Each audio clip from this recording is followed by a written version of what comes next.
The laughter started as a ripple, the kind that spreads before you realize you're the punchline.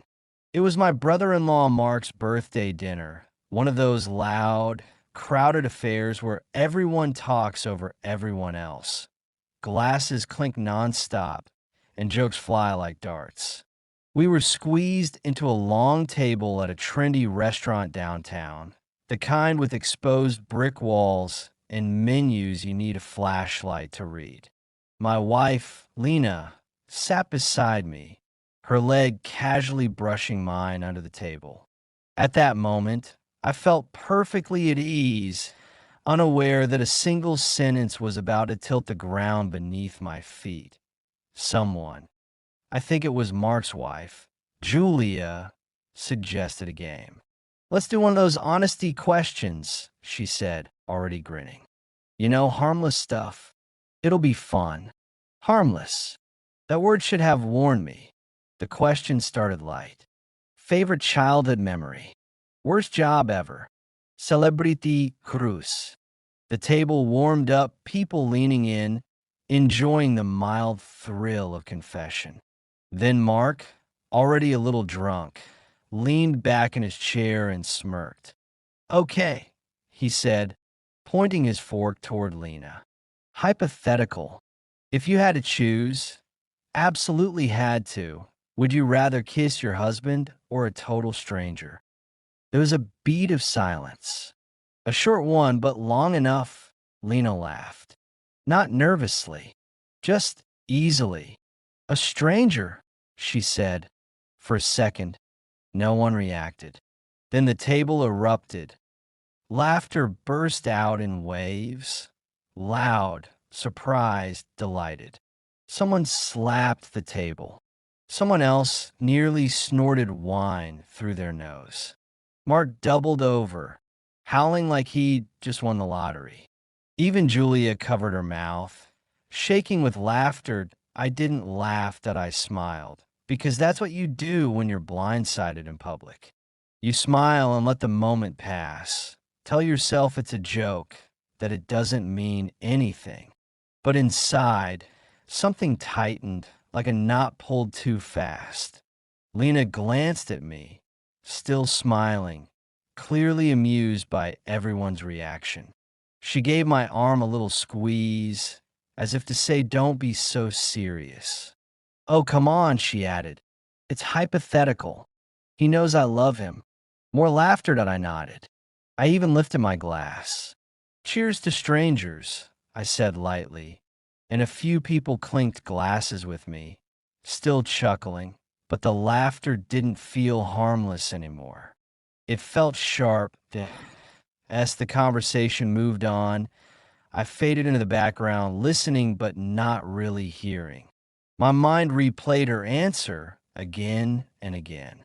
A stranger. She'd said it so quickly, so confidently. No hositashin. No playful, "oh, I don't know." Just a clean, easy choice that I told myself I was overthinking it. Lena and I had been married 7 years. No major scandals, no dramatic betrayals. We had routines, shared jokes, quiet Sunday mornings. Real life.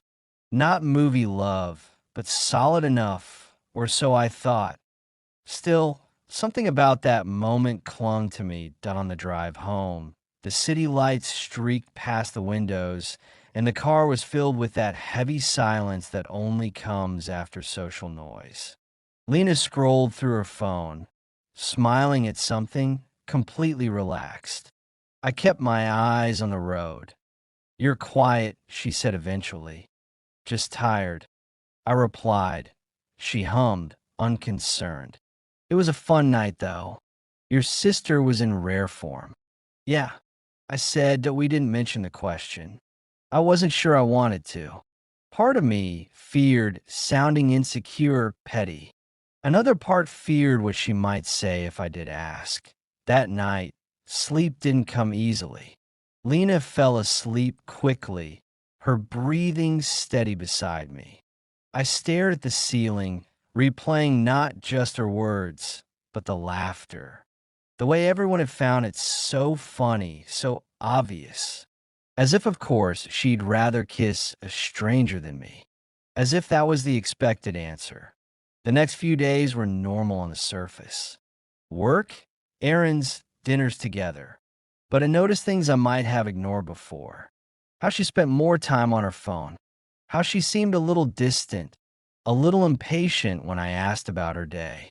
Small things, maybe meaningless.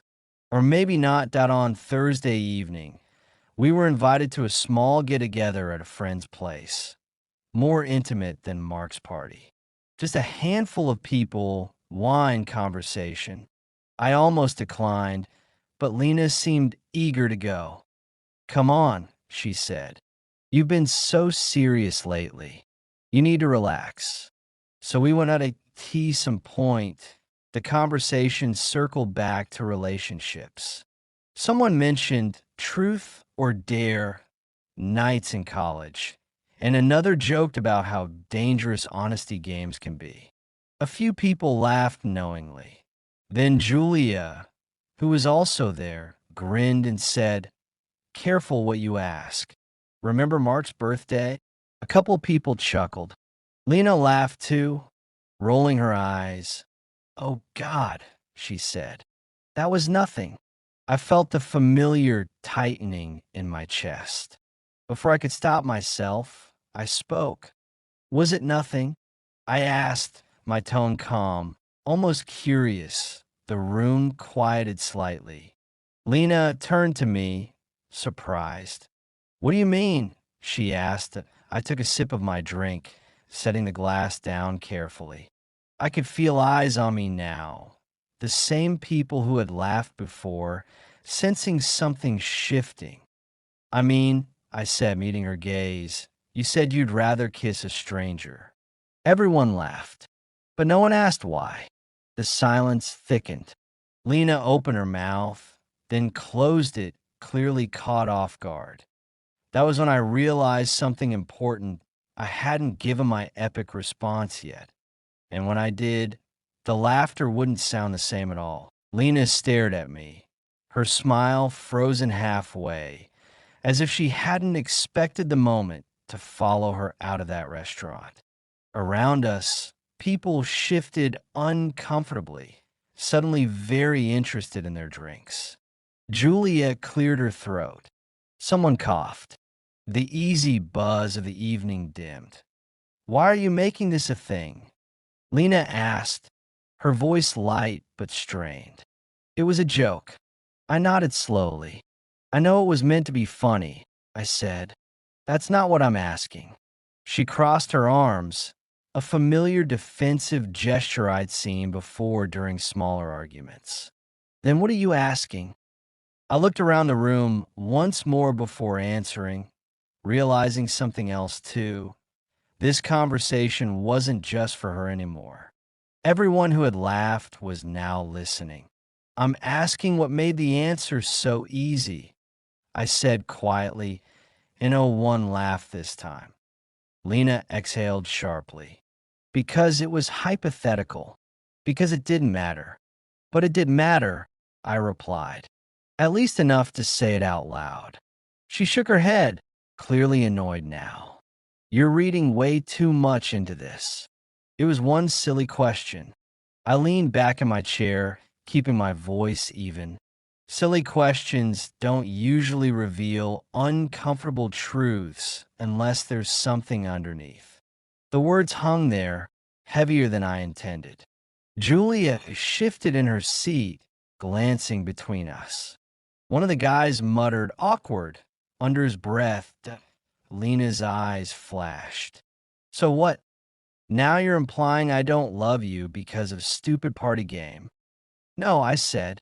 "I'm saying that when you imagine a stranger more appealing than your husband, even as a joke, it's worth examining why." Silence again, deeper this time. Lena opened her mouth to argue, then stopped. Her expression changed, just slightly. The annoyance faltered, replaced by something closer to uncertainty. "I didn't think you'd take it personally," she said after a moment. Everyone was laughing. It wasn't serious. That's the part that bothered me, I said. Everyone laughed because it made sense to them. A few people shifted uncomfortably. No one met my eyes. Lena swallowed. You're embarrassing me, she whispered. I was embarrassed first, I replied softly. I just didn't laugh about it. For a moment, I thought she might snap back, raise her voice, turn it into a fight. Instead, she looked away, staring at the floor like she was searching for the right words. I don't know, she admitted quietly. Maybe things have felt routine lately. Predictable. I nodded. They have. That's marriage sometimes.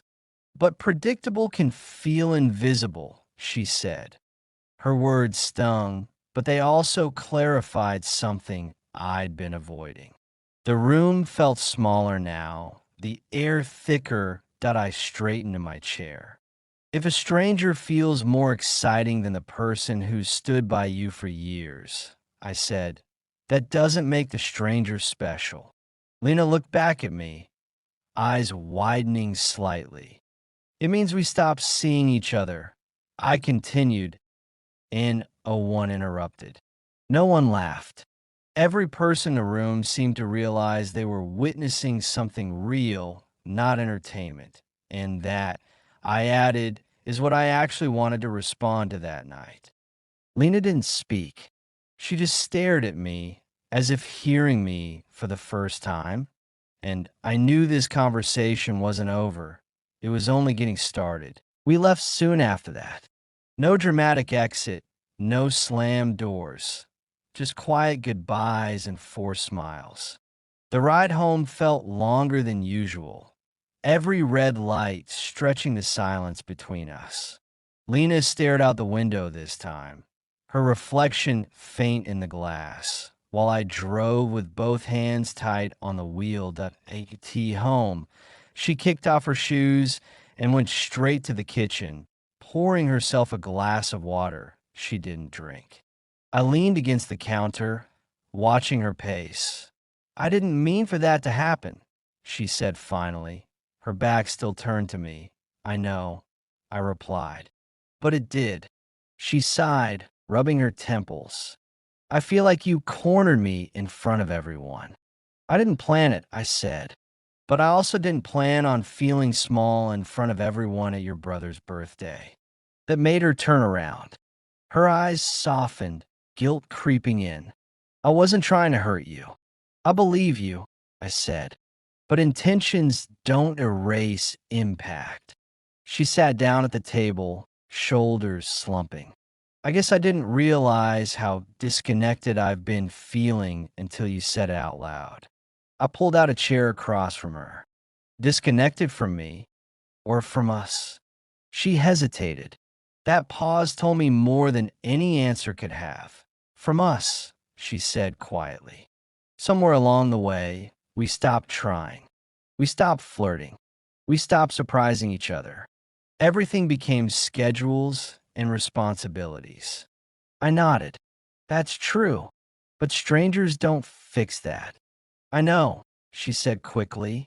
That's not what I meant. The idea of a stranger, it's not the person. It's the feeling. Being seen without history, without expectations. I leaned back, absorbing that. It hurt, but it also made sense in a way I didn't want to admit. History isn't a burden, I said. It's proof. She looked up at me. Proof of what? That we chose each other over and over, I said. Even when it got boring, even when it got hard. Her eyes filled slightly, and she looked away again. I don't want boring, she whispered. Neither do I said. But boring doesn't come from marriage. It comes from neglect. That landed. She nodded slowly, tears finally slipping down her cheeks. I reached across the table, hesitating just a moment before taking her hand. She didn't pull away. I should have defended you that night, she said, or at least thought before answering. Yes, I said gently. You should have. We sat there like that for a long moment, hands linked, the house quiet around us. It didn't feel like everything was fixed. Far from it. But something honest had cracked open between us, and that mattered. The next morning, Lena sent me a message while I was at work. Just one line. I'm sorry for laughing when I should have listened. I stared at my phone for a long time before replying. Thank you, I wrote back. Let's not be strangers to each other. When I looked up, I noticed something I hadn't felt in days. Hope. But I also knew the real test was still coming, because apologies are easy. Change is not. Change didn't announce itself with grand gestures. It crept in quietly, awkward at first, like two people relearning a language they once spoke fluently. Lena started leaving her phone in the other room during dinner. I stopped working late just because small things, deliberate things point one evening. She surprised me by recreating our first date at home. Same cheap pasta, same terrible playlist we'd laughed about years ago. It wasn't perfect. She overcooked the noodles and the music cut out twice, but when she laughed, really laughed, it sounded familiar in a way that made my chest ache. We used to be fun, she said, half smiling. We still can be, I replied. Still, the memory of that night lingered between us, like a hairline crack you only notice in certain light. A week later, we attended another family gathering, smaller, calmer. I could feel eyes on us, subtle curiosity masked as politeness. Word had spread. It always does that.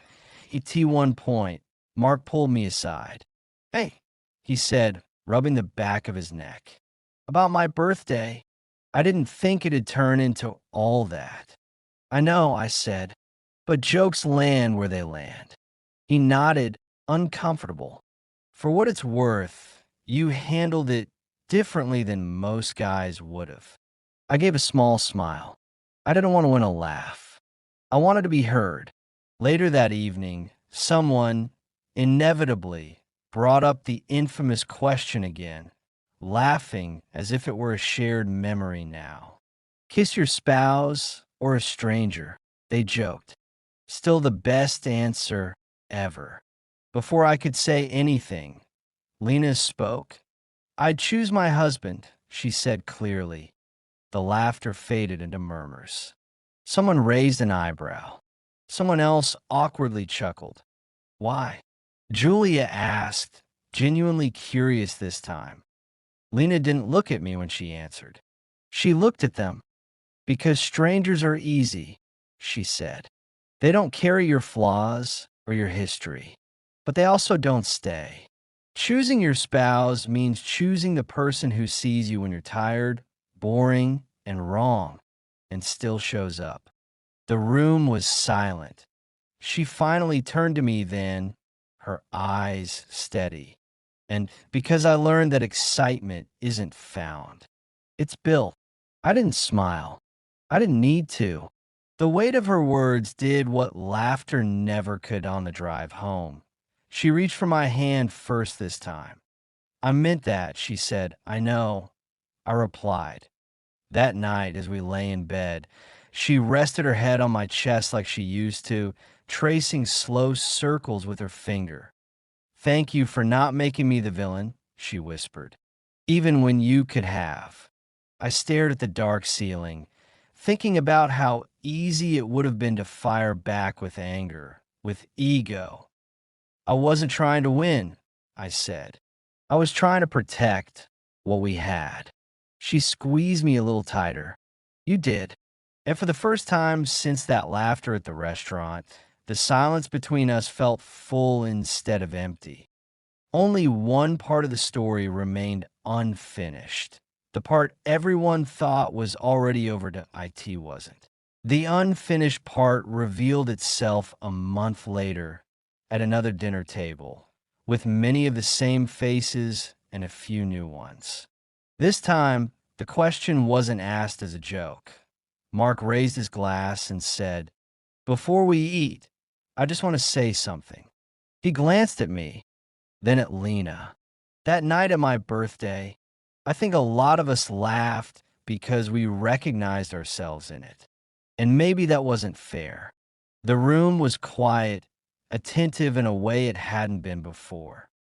I realized afterward, he continued, that it's easy to joke about commitment until someone actually takes it seriously. Lena's hand found mine under the table. I didn't squeeze back immediately. I just let it rest there, grounding. Someone at the far end asked, "So what was the response everyone keeps talking about?" I didn't plan to speak, but Lena looked at me, not with expectation, just permission. I didn't say anything clever, I said. No punchline. I just asked why the answer came so easily. A few nods, a few thoughtful expressions, and the truth, I went on, is that marriage doesn't compete well with fantasy. Fantasy has no memory, no accountability. But real connection, that's built in moments when it's uncomfortable to speak and easier to laugh instead. No one interrupted. Lena cleared her throat. I laughed because it felt safer than thinking, she said. And I learned something from that. About myself.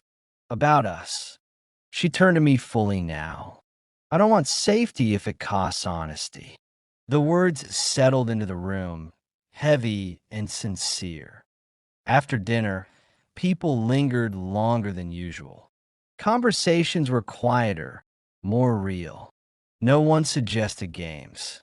No one needed them on the way home. Lena leaned her head against the window, watching the city blur past. "Do you regret answering the way you did?" she asked softly that I thought about it.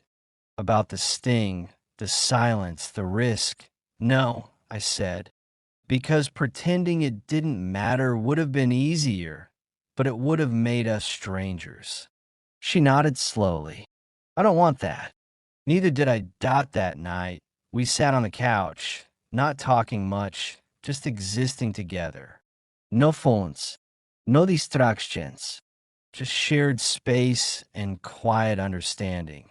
The laughter from that first night didn't haunt me anymore. It taught me something. People laugh when truth surprises them. They go silent when it stays. And if there was anything epic about my response, it wasn't the words themselves. It was choosing honesty over applause, connection over ego, and rebuilding something real instead of winning a moment. That's a choice I'd make again, every time.